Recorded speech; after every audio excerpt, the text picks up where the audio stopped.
welcome to my new session on Economics Chit Chat today. Well, we have been speaking about the defense sector yesterday, one of the most prominent sectors in India, which we have been talking about. In this series, I'm going to talk about a new topic called as reverse migration. What is this reverse migration all about? Why is reverse migration suddenly picking up heat in India? In order to understand and analyze this, we need to go back to the incident that happened from March 23rd onwards, the lockdown, the COVID-19. COVID-19 has created a very big impact when it comes to the area of employment. Hundreds and thousands of people migrated from villages to city in search of employment. But after the COVID attack, all the millions of people have to go back to their villages. They didn't have an option to survive in those large cities, paying the amount of rent or for food or for the basic amenities. So today what has happened in India is that people have started looking for a reverse migration, especially in the rural areas.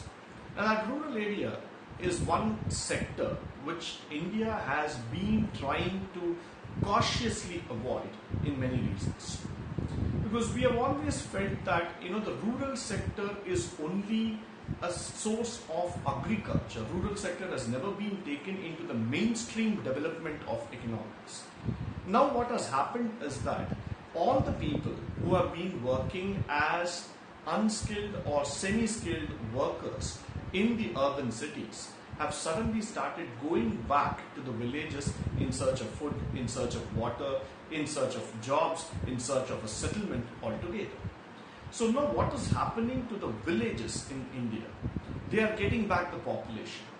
But will they be able to sustain? Because still now, the rural sector has never been developed. The rural sector was never given importance in terms of growth of employment or quality of life or about education or any other factors. So people always felt that, this is the time for me to migrate and go to a larger city so that at least my generation can settle well. But now the time has come for us to rethink the economic mode. This is the time when we need to rebuild India from the rural sector, which means the first thrust or the importance will come towards the agro-processing industry. We need to rebuild agriculture not just as farming but an agro-processing industry, which means we need to build up the entire infrastructure for agriculture. We need to start thinking, how can we make agriculture even more powerful and potential for all those migrant workers who can start developing and building this ideology altogether. Similarly, what is the quality of life that the people in the rural sector have been living altogether? Starting from water to electricity to food or to education, all this has always been a problem. There have only been promises for them in life. Now when they see all these kind of amenities in the city, it becomes a dream come true. Now why can't we make that dream come back true in their own eyes, in their own city, in their own villages, in their own places where they live? So that is where, now we need to start thinking seriously about the reverse migration. Now what is going to happen is that how far the corona is going to get completely abolished or deleted from our life, we do not know. Because people have been talking about vaccines, people have been talking about medicines. By God's grace, yes, if it happens, it's well and good. But then, assuming the factor that if the corona is going to persist for some more time, we need to seriously start thinking about how to bring back the employment cycle in all those people who have been struggling to get back to the normal life.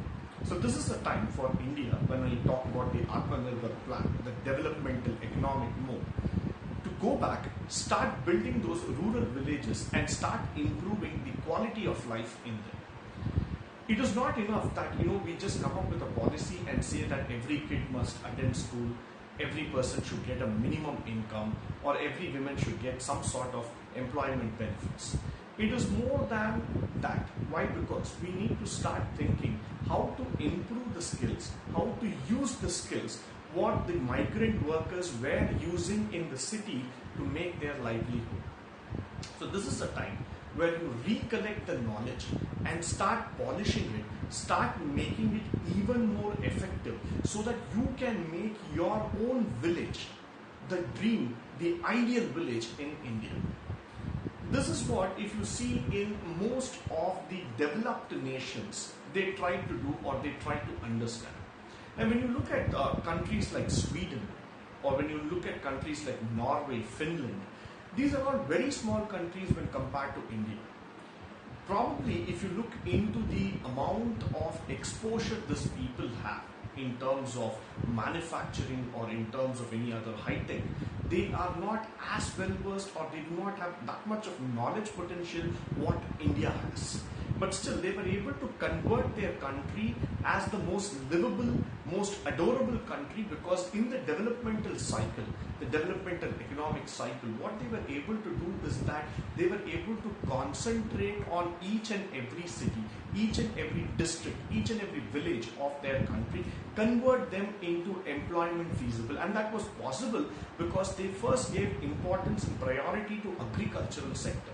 They made everybody believe that sustainability begins with the basic concept called as agriculture. Because when you make yourself sustainable, when you get yourself the food security, then the shelter and the clothing factor, automatically what happens is the migration starts coming down.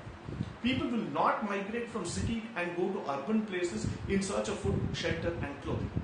So the basic concept here is that how can you make villages going forward self-sustainable?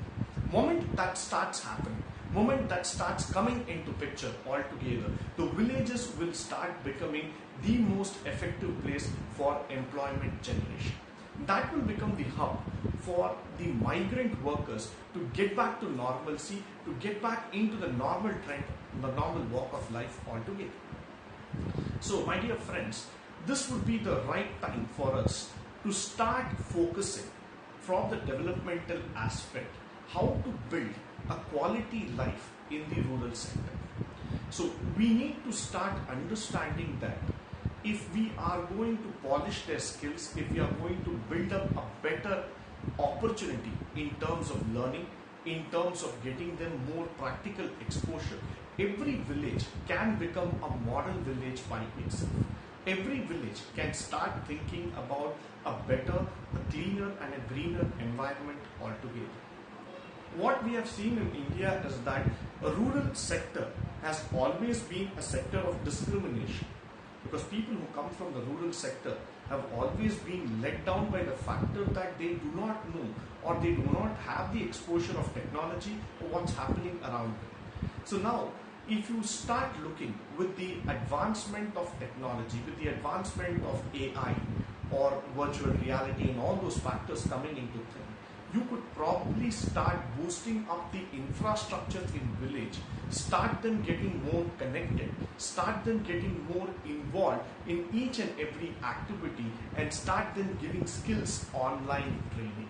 Automatically what will happen is that there will be a moral boosting, they will also get integrated to the mainstream, and they will also become a part of the development story altogether. With this, I would like to conclude my session today. Thank you for joining me on the sessions on Economics Chit Chat. In tomorrow's session, we shall be discussing about the future of the development economics from different angles of the economy. Until then, goodbye, good luck, stay tuned, stay learning and stay enlightened. Please don't forget to subscribe to my channel. I would like to listen to your ideas and opinions every time. Thank you once again for joining me today.